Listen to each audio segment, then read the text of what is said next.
In today's video, I'm going to teach you how to create an event calendar in Confluence. Start on your Confluence home screen.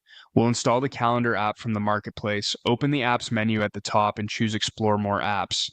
In the search bar, type Event Calendar. In the results, open the calendar for Confluence listing labeled Plan, Schedule, Agenda from the capable vendor. Click Add App or try it free and complete the install. If you don't have permission to add apps, ask your site admin to do this step. Next, go to the space or page where you want the calendar to appear. Open that page and click Edit to enter the editor. Add the calendar macro by opening the Insert menu. Click the plus icon or press the slash key. Then type Calendar to filter. Choose the calendar macro from Capable.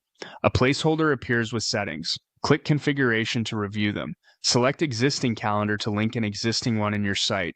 If your team doesn't have one yet, you can still place the macro now and connect or create the calendar from the app later.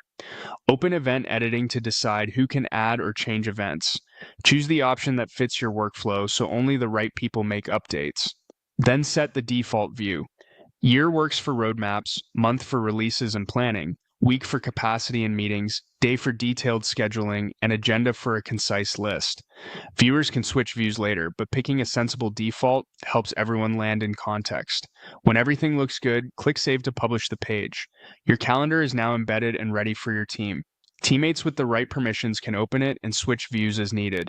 Place the calendar on a page people already visit, like a team homepage or space overview. Use consistent event titles and labels so filtering stays meaningful.